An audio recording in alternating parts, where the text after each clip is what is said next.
Hey YouTube, it's Gettyman here, and welcome to a new series I plan to start on my channel called Unlocking the Box.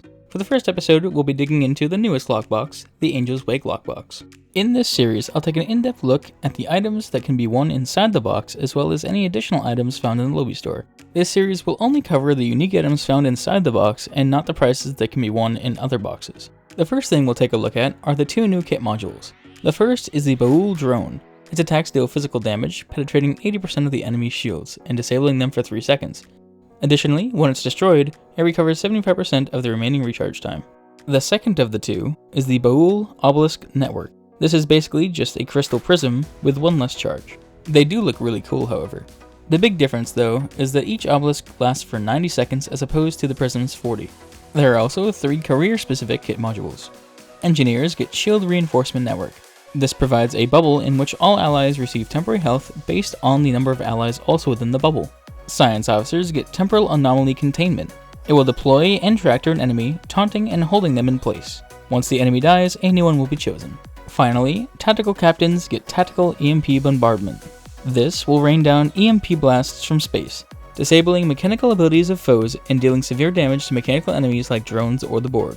All of these also have Bridge Officer training manuals of the same name. There are 4 new traits, 2 ground and 2 space. We'll start with the ground first. Tenevik's Council applies a damage over time effect of anti-proton damage when dealing either anti-proton damage or damage over time. This will not count for pets, drones, or objects you deploy. Super Saturated Katra Stones has a 15% chance to shoot out an area of effect psionic attack on the target that attacked you. This has a 30-second cooldown per target. For space traits, we have Fragment of AI Tech. This trait will improve your control expertise, as well as giving improved energy weapon damage up to a maximum of 30% based on your control expertise stat. This one is the first one to actually impress me a bit, for science builds of course. And finally, Intelligence Agent Attaché will restore a small amount of recharge to your captain abilities each time you hit a critical. It has a cooldown of 1.33 seconds. There is also a new Starship trait, Onboard Dilithium Recrystallizer. Once you activate an engineering ability, it will add 10 power to the lowest power setting after giving you bonus damage for every non-weapon power level, 10% per level for 35 seconds. Next up are the weapons. There are 4 ground weapons, a wide beam pistol, a multi-beam rifle, a full auto rifle, and an assault minigun.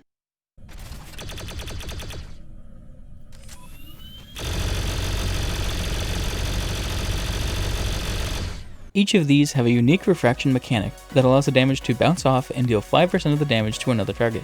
In space, we have a similar mechanic on the Baul weapons, all also having this refraction ability. The space weapons can be obtained as a single beam, dual beam, single cannon, dual cannon, dual heavy cannon, and turret. There is also an omnidirectional beam and a wide arc cannon, but after opening a billion boxes, I got neither. What I did get a lot of, however, was the Baul Vanity Shield. It looks very similar to the Section 31 shield, just darker and with a different reflective property. There is also a new console called the Temporal Anomaly Projector. It provides a passive bonus to physical damage, anti-proton damage, radiation damage, and shield regeneration.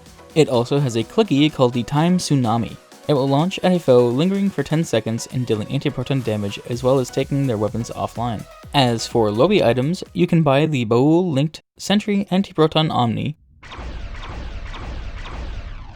Baul linked Anti-Proton Kinetic Torpedo,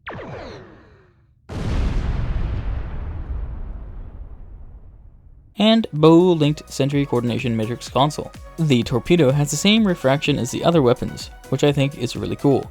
The console gives a passive bonus to anti-proton damage and hull capacity, removing any incoming control effects and making you immune to them for 5 seconds as well. The 3-piece bonus will make all Baul anti-proton weapons chain an additional time, or alternatively it will make all other anti-proton weapons gain the refraction. The refraction will also gain 100% bonus damage. If you have all 3 equipped, you'll gain the clicky Predator Prey. This will remove all control effects from your ship and give 50% bonus anti-proton damage for 30 seconds when used. And with all that aside, I have a challenge. Take a shot every time I said anti-proton in this video, because I'm saying it a lot. Finally, we come to the big prize, the Bull Sentry Vessel. Now I won't be going too in-depth in this video because I'll be making a review on it soon. It's a science tactical ship having the Science Mastery tree. At tier 5, in the tree, you will unlock the trait Intruder Discouragement. This will give a crit chance buff when entering combat, but can only trigger once every 60 seconds. When you get a crit, you'll gain 1 stack that grants +5 all damage resistance for 20 seconds, and +1% hull regen for 20 seconds. This can stack up to 20 times. The vessel also comes with a console called Sentry Mode. It can be placed on any ship, and when activated it will root you and call in 10 other sentry ships to aid you, chaining anti-proton beams and dealing damage to enemies. You can stay in this mode indefinitely. It also provides bonuses to anti-proton damage and control expertise. That's all for this first episode of Unlocking the Box. I hope you enjoyed it, and I can make more in the future. That's all for now. This is Guideman, signing off. Have a good one. Hey guys, thanks so much for watching. If you have any questions, compliments, or complaints, please put them in the comments below. And as always, take care out there.